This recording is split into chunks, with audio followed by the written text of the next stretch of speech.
On Sunday morning in the suburb of Woolwich, Sydney, Christine Bird and her husband were kayaking on the Lane Cove River when they discovered the body of a woman floating on the water near Angelo Street at approximately 10:15 a.m. An emergency call was made immediately, and when authorities arrived at the scene, early indicators suggested that this was not a random incident, but rather the result of a deliberate attempt to conceal what had occurred. Who was this woman? Why did she end up here? And what happened in the moments before this tragedy was brought to light? Police emergency, this is Tammy. Where do you need the police, please? And Angelo Street, Woolwich, at the water. We've found a body in the water. Okay, just stay on the phone with me. Getting the police on the way as we're talking, okay? Just stay on the phone. You don't know who this person is? No? My husband's still holding my gun. So the body is floating upside down in the water. I think it's a young woman. A young woman? Yeah, maybe like 20. Yeah. A young girl. Yeah. I'm just still sick for her family.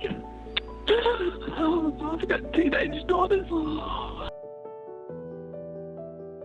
Cecilia Haddad, 38 years old, was a Brazilian national who migrated to Australia to work in the mining and logistics sector, initially under a work arrangement connected to the BHP Group. In 2016, she settled in Perth, Western Australia, where she quickly integrated into the Brazilian community and built a broad social network. Cecilia graduated from the Pontifical Catholic University of Rio de Janeiro with both a bachelor's and a master's degree, was fluent in Portuguese, Spanish, and English, and was widely regarded for her strengths in business and management. During her time in Perth, she maintained an active lifestyle, focusing on career development alongside community involvement and volunteer work.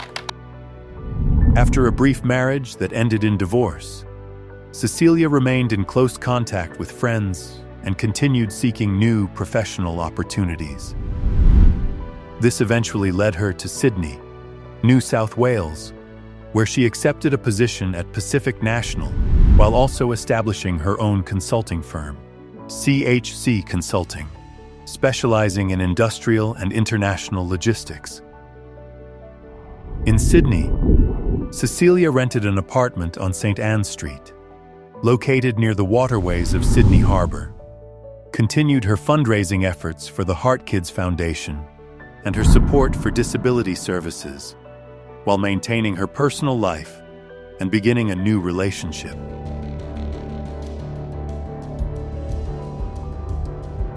In 2017, Cecilia began a romantic relationship with Mario Marcelo Santoro, an engineer from Rio de Janeiro who was described as having a stable career and the outward appearance of success.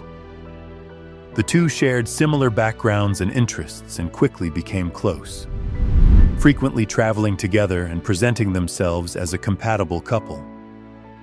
Over time, however, the relationship gradually revealed growing disagreements and no longer unfolded as it had in the beginning.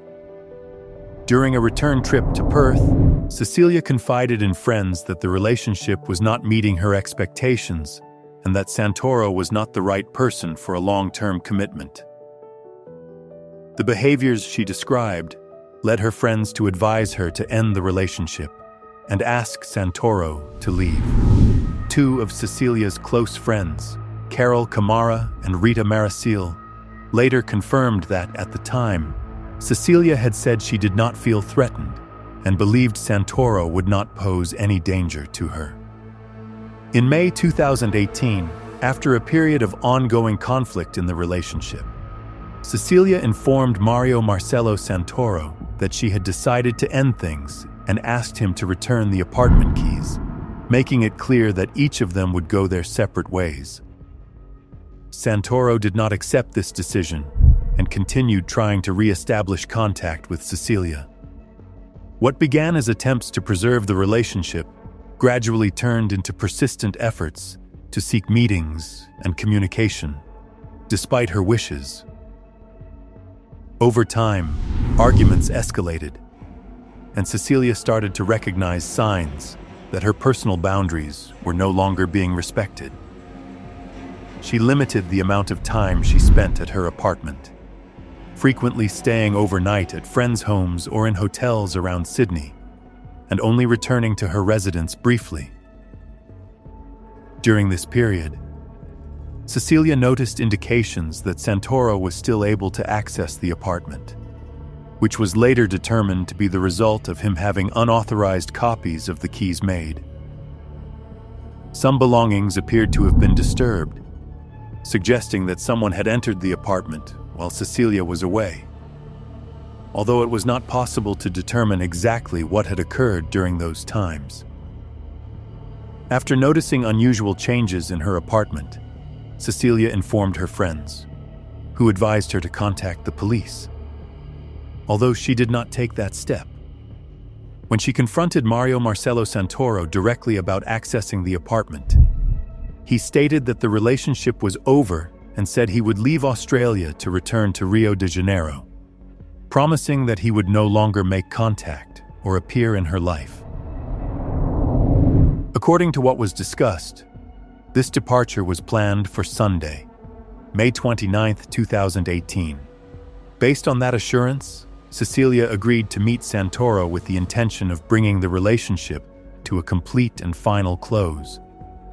Although her friends expressed concern and later believed the decision carried potential risk, Cecilia reassured them that the meeting was necessary to sever all remaining ties and allow her to return to her normal life.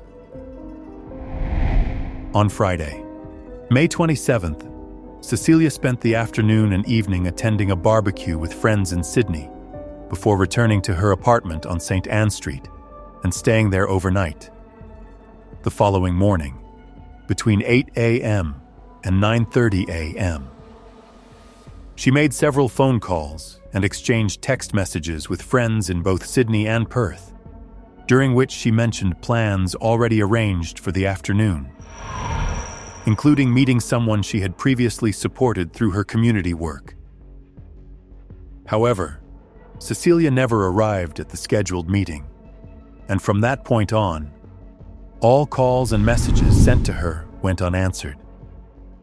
This sudden loss of contact was quickly recognized by friends, colleagues, and those who worked with her as highly unusual, as Cecilia was known for maintaining regular communication and following a clear daily routine.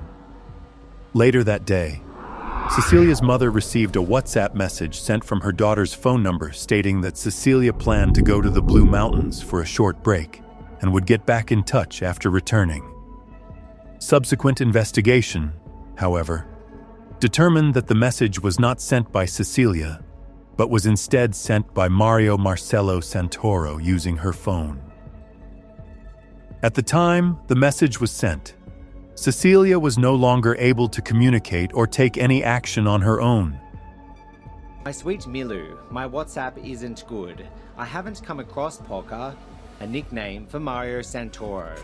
Milu was the name Cecilia used when addressing her mother, while Polka was Mario Marcelo Santoro's nickname in Portuguese, meaning a small pool of water. After that message, Cecilia had no further contact with the outside world. The sudden loss of communication was quickly noted as unusual by friends and colleagues, as Cecilia was known for maintaining regular contact, especially on days when she had work commitments and community activities already scheduled. When repeated calls and messages went unanswered, the situation was seen as more than a routine delay, although at that point, there was still no clear indication that a serious situation had occurred.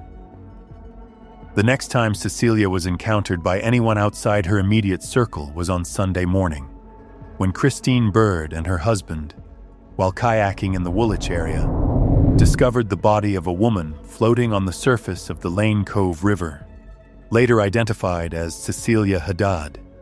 Cecilia Haddad, de 38 anos, foi encontrada morta em um rio da região norte da cidade de Sydney, na Austrália. O local onde o corpo foi achado fica a apenas 6 quilômetros da casa da empresária. After the victim's body was recovered from the water, a major criminal investigation was launched immediately under the direction of detectives from the New South Wales Police Force, led by John Edwards and Hannah Baker. Cecilia Haddad's identity was quickly confirmed through an acquaintance within the community, after which investigators contacted her friends and neighbors to gather information about her recent close relationships. From the initial statements, both family members and friends consistently mentioned Mario Marcelo Santoro and provided details about the nature of their relationship. However, a critical piece of information emerged several hours later, when Cecilia's friends in Perth reported that Santoro had, according to plan, left Australia to return to Brazil. On the same day, the body was discovered, and Cecilia's family was notified. Santoro completed departure procedures at Sydney Airport, boarded a flight, and exited Australian territory, traveling overseas before investigators were able to make direct contact with him.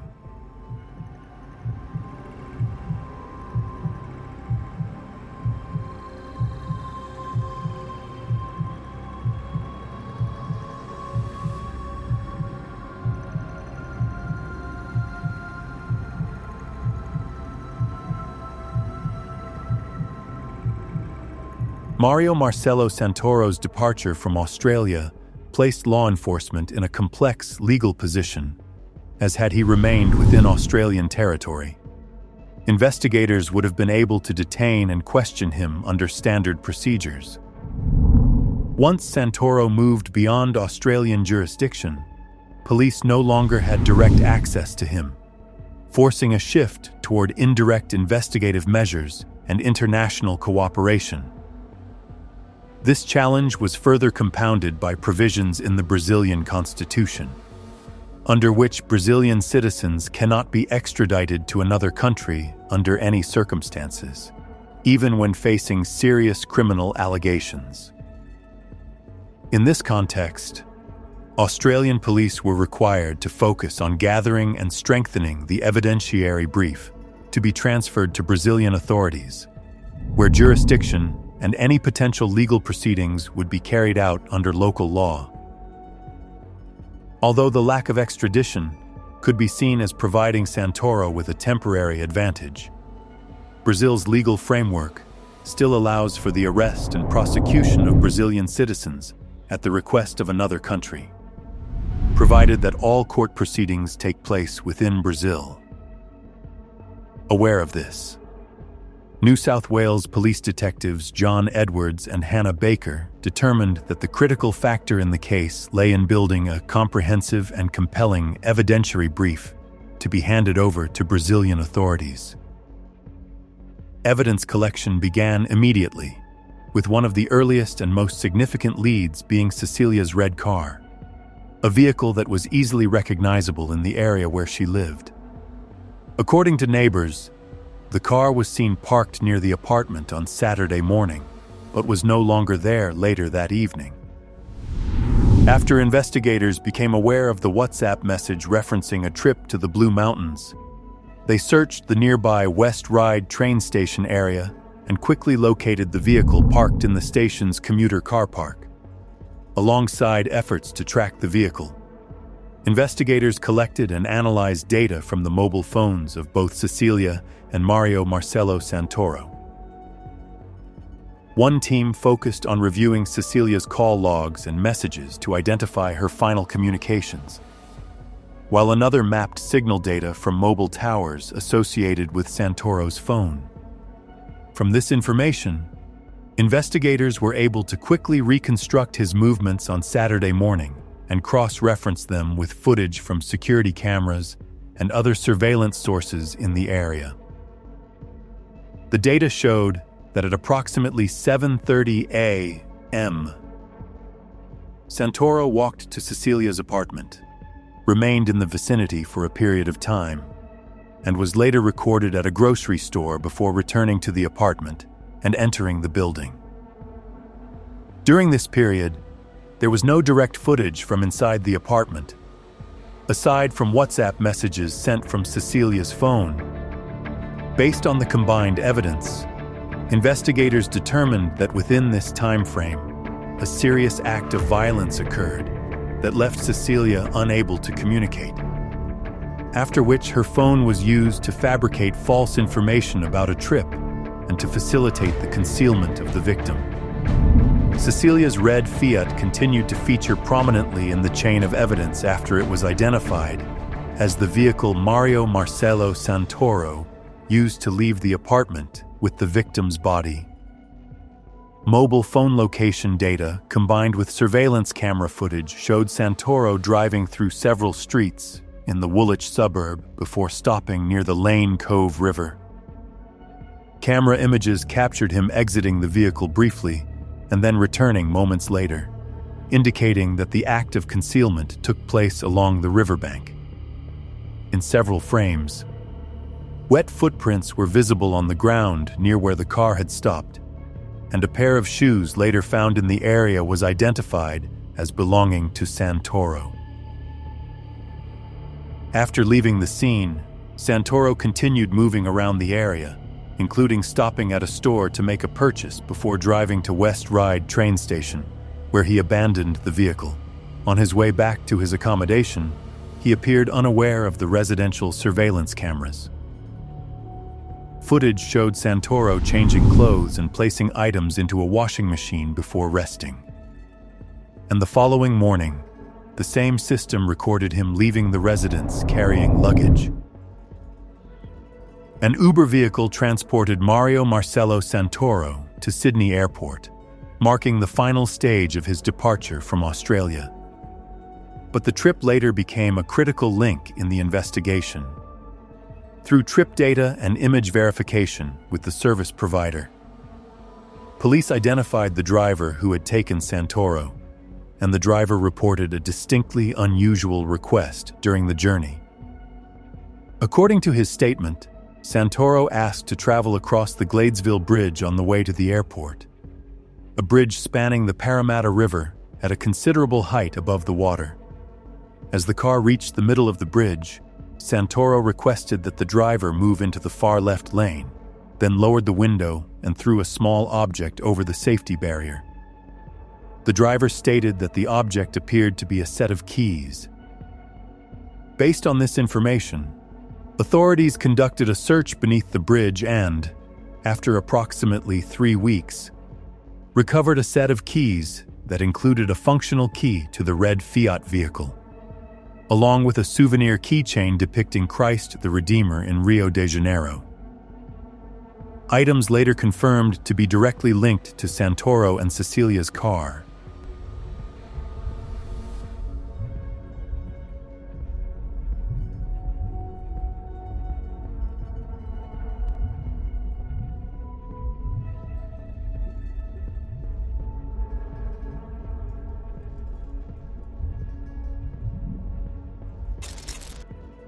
Based on the full body of evidence that had been collected and systematically compiled. The case brief prepared by New South Wales police detectives John Edwards and Hannah Baker was formally transferred to authorities in Rio de Janeiro. After reviewing the documents, data, and witness statements, local law enforcement initiated the necessary legal procedures. On July 7, 2018, Mario Marcelo Santoro was arrested by police in Rio de Janeiro and formally faced criminal charges directly connected to the tragedy involving Cecilia Haddad. 3 months after she was killed, Brazilian police arrested Marcelo Santoro and charged him with the murder of Cecilia Haddad. Take another 4 years before Santoro's trial was heard in June this year. Remarkably, over just 2 days. After being taken into custody, Santoro was brought before the court to attend pre-trial hearings under Brazil's criminal procedure. During this phase, he denied all allegations, and his legal team began developing a defense strategy. The defense argued that at the time the incident occurred, Australian authorities had not provided sufficient evidentiary grounds to initiate formal legal action against Santoro, and further claimed that his subsequent arrest was inconsistent with legal requirements. These arguments were also presented by his lawyers to the media, while the case continued to be examined within Brazil's legal framework. Cecilia Haddad was found floating in the Lane Cove River in April. This is a stack of evidence prosecutors hope will convict Mario Santoro of murder. His lawyers aren't convinced. We haven't received the evidence from Australia, so from a defence point of view, Mr. Santoro has been wrongfully in prison.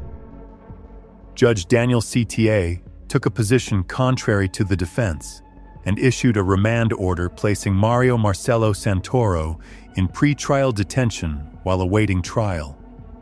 During this period, the Brazilian government examined the possibility of pursuing alternative legal avenues that might allow Santoro to be tried in Australia, including arguments that although he was born in Rio de Janeiro, his passport had been issued by Italy, raising questions about a potential reassessment of his nationality and related legal protections.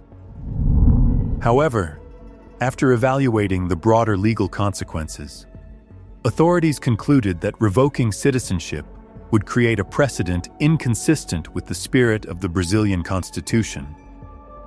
As a result, Santoro continued to be recognized as a Brazilian citizen, remained subject to the domestic legal system, and was set to stand trial in Brazilian courts.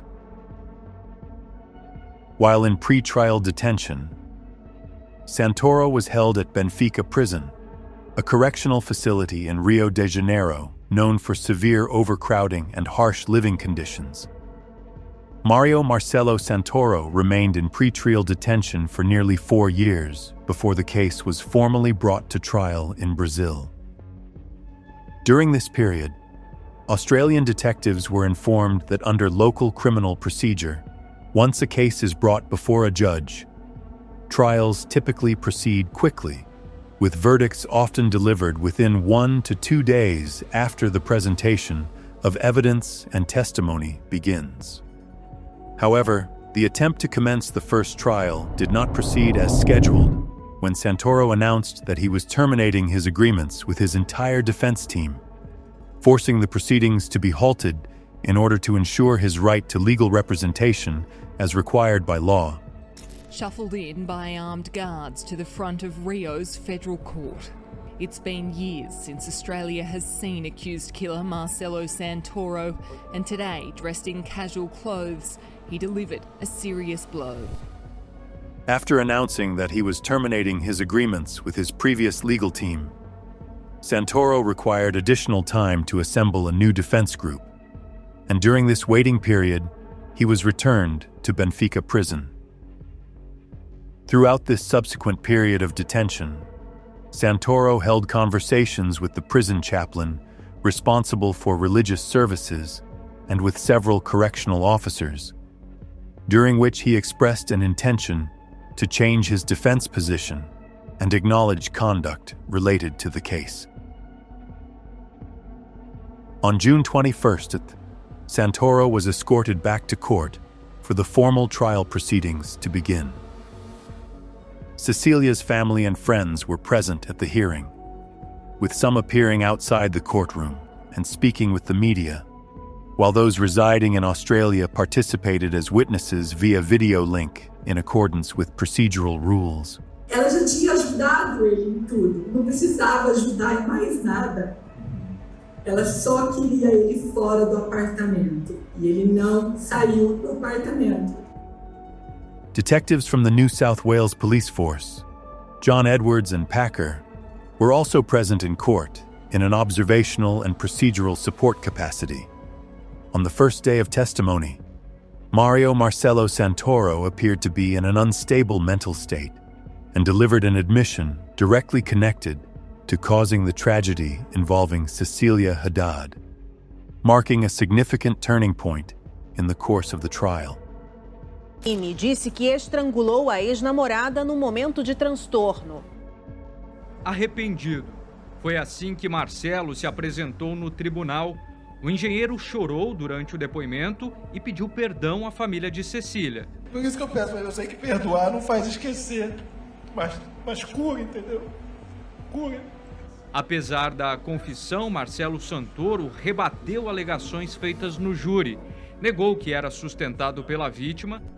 At court, Mario Marcelo Santoro testified that on the Saturday morning when the incident occurred, he went to Cecilia Haddad's apartment without her consent, claiming that he intended to retrieve his personal passport. According to his testimony, an argument took place between the two, during which Santoro committed a serious act of violence that caused Cecilia to fall and lose the ability to respond. Santoro stated that he could not determine whether Cecilia struck her head during the fall, but confirmed that she showed no signs of life shortly afterward. He further admitted that he attempted to conceal her by attaching a weighted object to her body before removing her from the scene, and that he deliberately left Australia in order to avoid detection by authorities. O engenheiro afirmou que ficou transtornado no meio da discussão e fugiu para o Brasil por não saber o que fazer. Versão que a família de Cecília não aceita. Ficamos assim muito emocionados e chocados de ver a disfarçatez dele e a frieza que ele tem de chorar ali e no instante seguinte ele parou de chorar. Deu para ver que foi tudo falsidade dele, todo aquele choro, fingindo se arrepender do que fez. A sentença será decidida por um júri popular e o resultado deve sair ainda hoje por volta das 10 da noite. The case was subsequently brought before a jury trial under Brazil's criminal procedure. While the jury was deliberating, Cecilia Haddad's brother spoke to the media, describing the losses and enduring impact the family had faced since the incident occurred.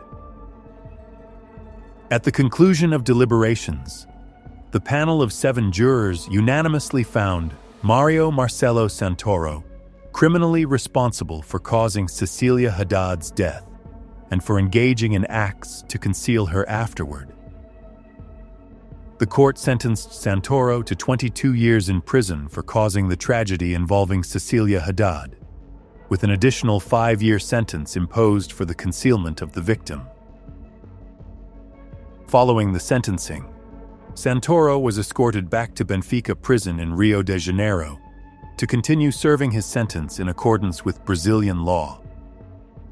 Cecilia Haddad is remembered by her family, friends, and the wider community as an independent, highly educated woman who was deeply committed to her work and actively contributed to society through community involvement and support for those in vulnerable circumstances.